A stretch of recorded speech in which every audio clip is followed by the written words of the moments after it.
Hello, and welcome to EURAXESS Smart Talks. The Smart Talks podcast series is an EU-funded EURAXESS project which provides information and assistance to researchers at any career stage. EURAXESS supports the EU research area in its ambition to create a single borderless market for research, innovation and technology in the EU. We support researchers in mobility, careers within and outside academia, innovation and entrepreneurship. We strive to increase scientific collaboration between Europe and the world.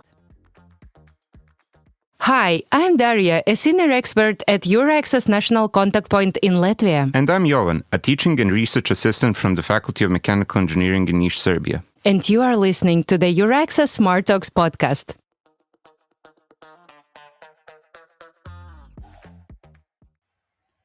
Juliane Sauer is a multilingual expert with a PhD in Media and Communication Science from the University of Freiburg, who began her career as a communication scientist and academic teaching assistant. From 2018 to 2016, she served as the Switzerland's national contact point for the Maria Skłodowska-Curie actions at EU Research, coordinating the 1.7 million Net for Mobility initiative and supporting researchers across career stages. Since 2016, she has been the director and founding partner of OXYGENEUM, a consultancy based in Bern that helps researchers and institutions navigate EU funding programs, especially Maria Skłodowska-Curie Action schemes.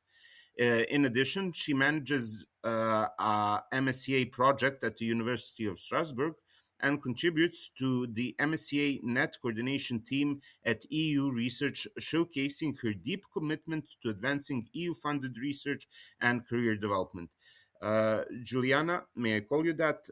That's an amazing CV, great influence on the project community in EU research. And welcome. Thank you very much, Jovan. That's such a nice, warm welcome. I'd say it's, I never had thought when I embarked upon my career after my academic trajectory how much the MSCA would become part of my life and work. But there we go. This is it. I really like that program. Could you introduce us a bit to the Radiance and in addition tell us how you plan to ensure that different NCPs become more consistent across all participating countries? Of course. Thank you for the question. Radiance is the NCP project of the Maria Skłodowska-Curie Actions NCPs. It lasts for 3 years. It has a budget of nearly 2 million, not quite, but nearly. We have a high number of beneficiaries, namely 20 beneficiaries and 6 associated partners. So it's a large project. We started in March 2025. And one of the goals of the project, and it has been made very clear also in the call documents, was that we shall support national contact points for the MSCA across all countries. So also with a focus on, for example, third countries or widening countries. So the starting point really was the idea, good MSCA advice for researchers should really not depend on geography. But every researcher who is interested in that and every NCP, no matter where on the country, where on the world they are, they shall get access to, well, provide the best services for researchers. So how can you do that? We thought, well, we are so lucky that we have very good MSCA NCPs with a lot of experience. So a huge part of our project is actually peer learning, and we want to make the same standards where possible across the different geographical regions. And how can we do that? Well, we really try to differentiate between the different target groups that we have. People with less experience, people with more experience in one or the other action, people with experienced institutions in their scientific communities, less experienced institutions. There are really different challenges, so there's no one size fits all. And so we developed a number of different tools like more general trainings, smaller scale twinning activities. We really started with a benchmarking exercise to find out who needs what. We also combine online modules that are fixed with on-site trainings that only happen once. So we try to adapt our services and our ideas and tools to the wide bandwidth of people and their experience levels. That sounds very interesting. And concerning what you mentioned regarding different geographical positions and the difficulty of establishing an equilibrium in between the services that are offered in different places, what measurements will you take into account when evaluating different NCPs?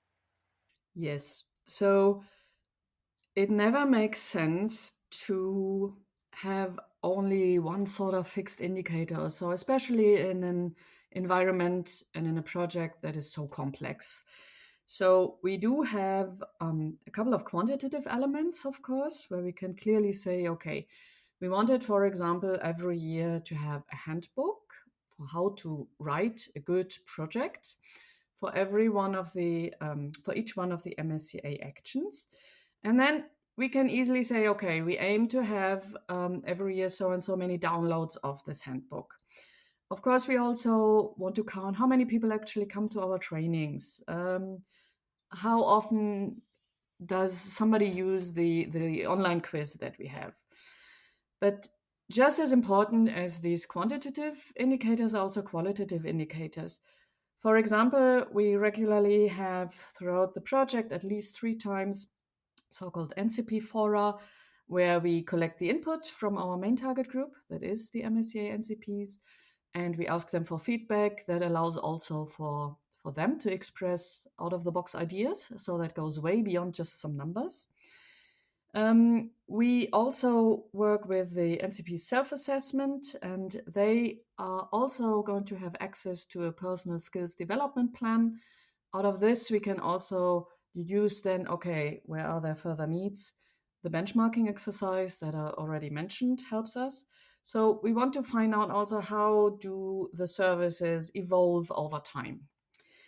And that means when we want to improve services and standards for the NCPs, it just doesn't mean more proposals. And it doesn't even mean more better proposals, but it means for the NCPs in particular, in turn then also for the benefit of the scientific community, that they're able to give better support, that they have higher confidence, and that they can give more consistent advice. It could also be already a great success if an NCP can work simply more resourceful. We are aware that, particularly in many third countries, there are NCPs who do this job on top of their day job. So they don't have a lot of time. So if we can contribute to them not losing time anymore for looking for a particular document, or that we can teach them how to find something fast, then they are free to use their resources for something more, for example, for more an individual talk with a researcher. So we want to also improve the whole work situation of the constantly overwhelmed MSCA NCPs. As a mechanical engineer, I love it when I hear improvement in such a sense where you're using less resources to do more. It's classical optimization. So, a very optimal way of doing things. And talking about the complexity of MSCA, it has different calls across different streams with different target groups from postdocs to industry partners and so on. How does all of this fit in? How does Radiance adapt to all of these specific things? Thank you for bringing that up, because that, in fact, is one of the main challenges if you're working as an MSCA NCP. The program constantly evolves, and it has never been an easy one. And also, it does have different target groups. So the NCPs also have to be trained in directing or working with different target groups. So really, when we sat down and wrote the proposal, it was very clear from the start that we cannot just have the one size fits all. We have the doctoral networks, we have postdoctoral fellowships, we have staff exchanges, co-fund and MSCA and citizens. They all have very different logics, and that means also the beneficiaries and eventually the target groups are absolutely different too. So we did structure the project in 5 different work packages, and in all of these we always try to consider these different actions.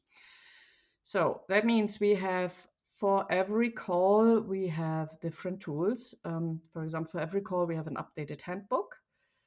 We also have specific submission guides for each one of these, and all our trainings, which are mainly for the NCPs, they also target the different aspects, either the different call schemes or different cross-cutting topics, such as, for example, recruitment, which is relevant in 3 of these actions, for example.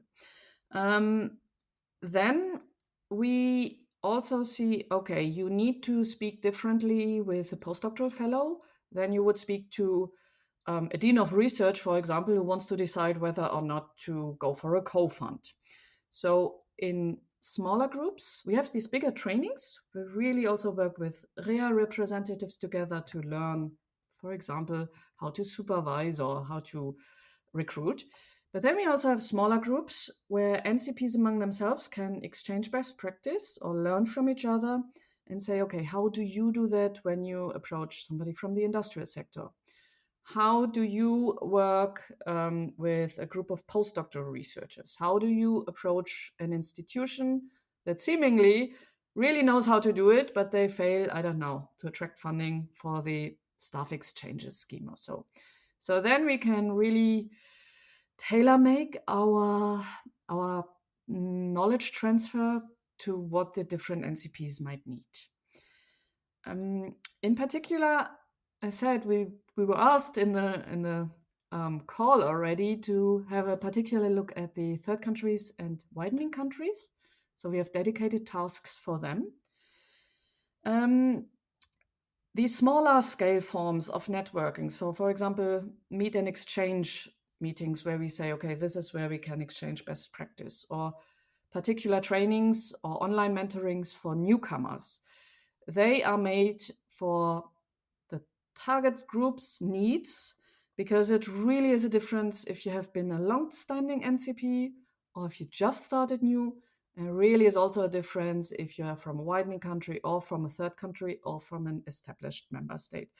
So to sum it up, we have a plethora of different forms to take into account all the different needs of the NCPs, depending on their geographical and infrastructural and career level situation.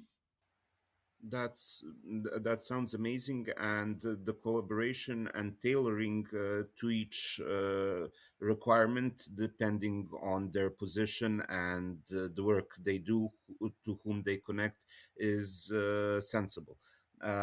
Concerning connections, I wanted to ask you, the matchmaking platform that is under Radiance. How do you plan to encourage people to participate in it? How does it work? What's the system? The matchmaking platform. Thank you for bringing that up, because it's one of the many favorite tools that we have. I cannot really say I have a favorite tool, by the way. I really love all the outputs, but the matchmaking platform is nice. This is a B2Match online platform. It's run professionally by our Spanish colleague, Jesus Rojo Gonzalez. And it's not just a notice board where an institution or researcher could pin a note and say, I'm looking for example, a consortium partner, or I want to make a fellowship, I want to do a fellowship, I don't know where. But it's much more structured and much more professional. So it's an online facility where you can register. And you can register as institution if you're looking either for future fellows or for partners in a consortium. And then you would have to, fill in your profile and also fill in the so-called marketplace. That means not just information about you yourself, but also what are you exactly looking for. And then others, anybody who's interested in it can look for this with a couple of keywords, and you can filter across the country or across the career level or whatever is needed, or the technical expertise. And then on, it allows also, if there's a match, then you can also use the platform simply to have a first talk. It's very easy, extremely user-friendly. It doesn't cost any researcher anything. And it allows us that we are looking at the profiles, they are structured, they are validated, expectations can be clarified, quality checks are really built in, so it's on a very high professional standard. And I can only warmly recommend to check out this platform for anybody who's listening now. Fellows can, you can just browse it. You can look for the institutions and you can have a look. Okay, this and this biotechnology plus so and so is your expertise.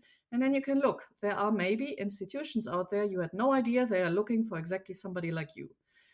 And as we know that consortia projects, there's so much that depends on the quality of the consortium. You can really look, if you're a PI at an institution who's looking for the one matching partner still, use that platform. It doesn't cost you a thing. It's very user-friendly. And it allows also for immediate first online meetings. Right now, the platform has about 1,000 people who are registered. That's amazing. Currently, yes, it's nice. And currently we have approximately 250 opportunities. That means somebody actively looking for somebody else. So go ahead and I check had it no out. clue how big the whole portal was. Amazing. Sounds really amazing. Thank you. And We hope to have it even bigger. hopefully, and continuing with the digital portals, we heard you are planning to introduce some kind of AI based tool. How do you see it? How is it going to be working? And where do you see the difference between automation and the human touch, the personal element? Thank you. Yes. So Radiance has the luck to build upon many previous MSCA NCP projects. So we were not starting from scratch, but you know how it is. The world changes. So our services have to change as well. And of course, the biggest, most recent breakthrough and interruption and thing that is going to change a lot is, of course, AI. So it was clear to us we need to incorporate some sort of approach to artificial intelligence. But it was also very clear from the beginning, and I think we learned a lot from the researchers with whom we NCPs have the privilege to work with. The philosophy was very clear. So the digital tools should support people and not replace them. What we want to do, first of all, one of our task leaders is currently exploring a number of AI tools and finding out how can NCPs use them to an added value, but also respecting ethics and data regulations, of course. We're all looking very much forward to a training he'll be giving in next May, when it's about, well, what can an NCP use? How can you use it? And what do you have to, well, take into account? The second other big thing that we want to do, we want to use an AI tool to analyze evaluation summary reports. The analysis of these ESRs has been done already in previous years, but there was a lot of still manual labor in it involved. And now we think we can make that much easier, more resource efficient, and hopefully very accurate. But of course, there's the big thing about data protection. So currently, our project and RIA, they are finding an agreement with the EC that we can use EC at GPT, which would be great. Then the data will be safeguarded and we are on the safe side there. At the same time, we would have all the opportunities that a GPT tool can offer. We are very positive this is soon going to happen. And then we have a good tool to analyze the ESRs. But that doesn't mean that we are losing the human touch. There's so much in this job that depends on the connection between people. So the immediate mentoring and coaching and our workshops and all that, the one-to-one advice that will remain, of course, personal and human. But Also, for the use of AI tools, we always combine that with human judgment and responsibility, and the human oversight will remain essential.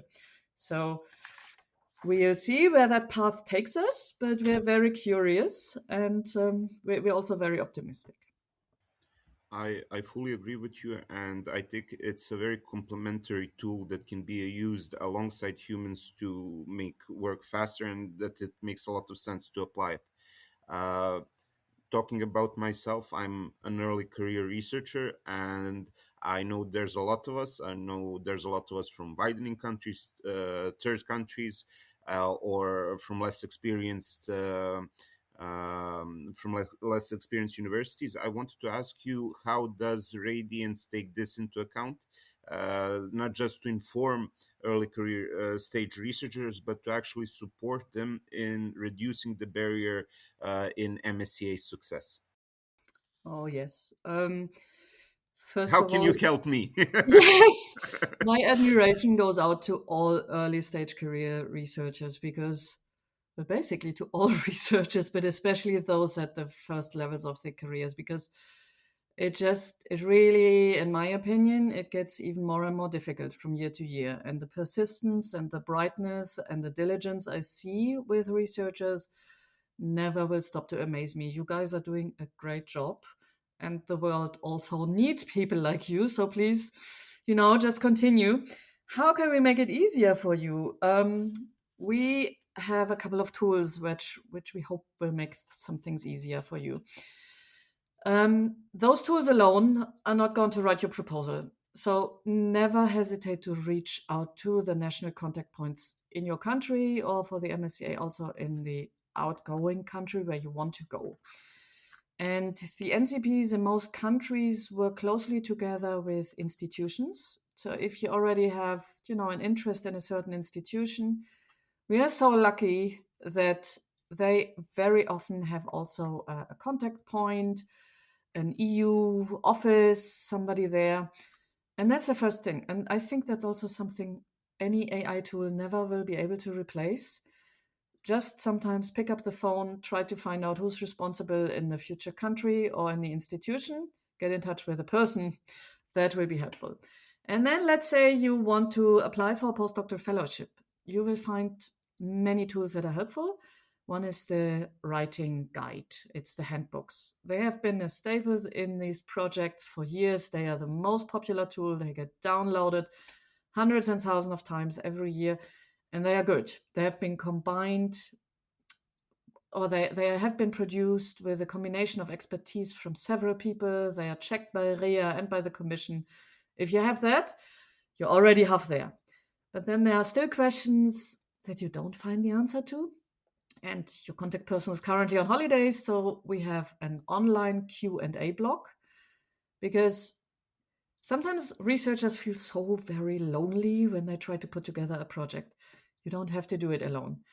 You can be reassured that they're out there. There are people who have or had the same questions. We collect these, we find the answers. They are there for you.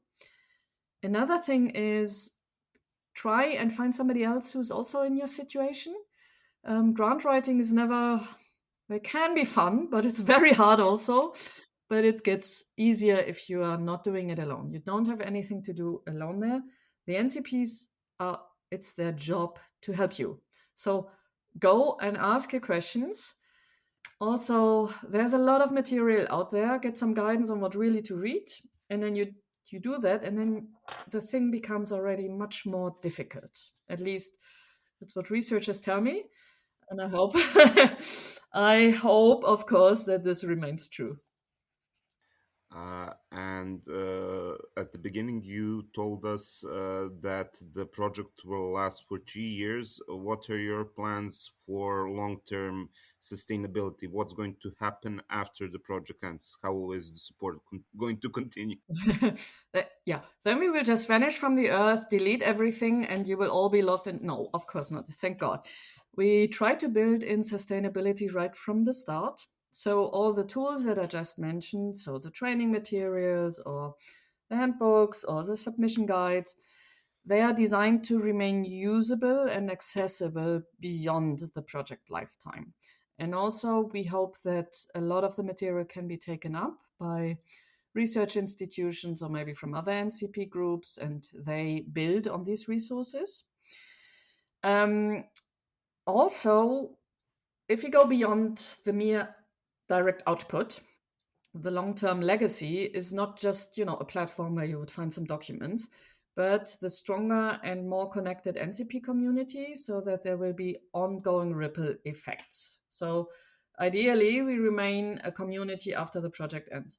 The good thing is, I say that with a lot of trust. This has been the case already in the past.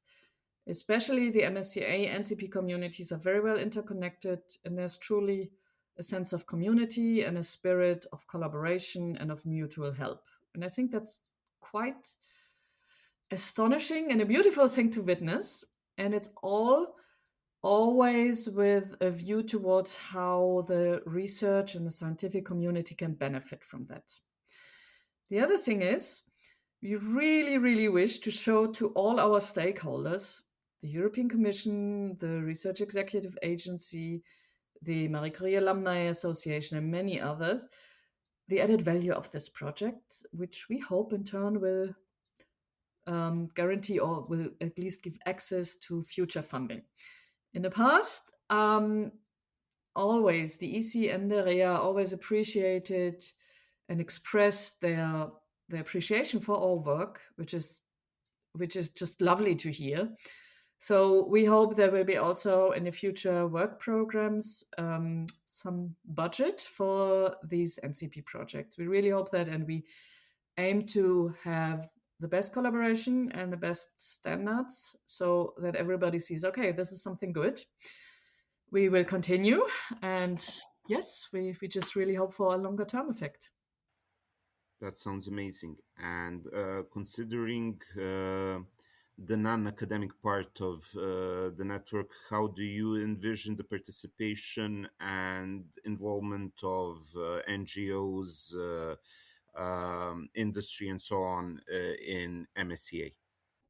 Yes, that is, of course, always been a strong goal of the Commission to reinforce the collaboration with private partners or with non-academic institutions. And for that, we also have, of course, dedicated resources and tasks. So we focus a lot on lowering the entry barriers.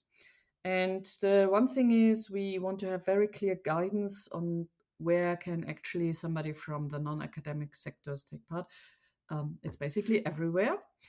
And we want to train the NCPs to spot opportunities and to proactively approach people from the non-academic sector. But for that, we also need a strong and good databases. We need to know, okay, who's already in there and where might there be potential. So we also have an analysis being done currently regarding the non-academic sector's participation in the MSCA. And again, it will need a different approach. If you talk to a professor at a university, that is entirely different as if you talk to a principal investigator at a startup company. So we also see that we can, in smaller group exchanges, learn from each other. Okay, how did you do that? How are you doing that? Where do you see potential in your country? So there's a lot of learning from each other's experience there. I fully agree, and especially for my field, for mechanical engineering, dual career education, both in industry and academia, is very important, and collaboration for us for scientific projects to identify the questions that are important for them, for us to research in their field, is also a plus. Um, I wanted to ask you if you had any message regarding the end of the project, or some message for early career researchers or other researchers that you would like to give our listeners at the end. A message that please don't give up on research. I know it's hard. I know it's a very tough career, but I think it can also be a very rewarding career. Look beyond the academic. You can still bring all the knowledge and all your skills that you gained as researcher so far in many other sectors, many other opportunities. And, don't despair on your own alone. You don't need to do this alone. You have a community out there who's willing to help you, who's trained to help you, and who really loves helping you. And we also, in our turn, need you, the researchers, because we need to know from your side, what is it that you need? We cannot just hand over money. We are not those people who could do that. But at least we can help you a little bit to make your professional pathway a little bit easier. And that's actually what we love doing. So don't hesitate to explore our resources and make good use of them. We love what you're doing and we love helping you with that. Thank you for all the help, and thank you for a very smart talk, Juliane. It was a privilege talking to you today. Likewise, thank you very much for this opportunity. Thanks a million, Jovan. Thank you for listening to this episode of the EURAXESS Smart Talks podcast. We hope that you enjoyed this episode and can't wait to share more with you next time. You can follow us and find more episodes on the EURAXESS portal, our social media profiles, or wherever you listen to podcasts. This episode was prepared by hosts Daria Aksionova and Jovan Aranjelovic, editor Isar Peer, and is dedicated in memoriam of Professor Miroslav Trajanovic.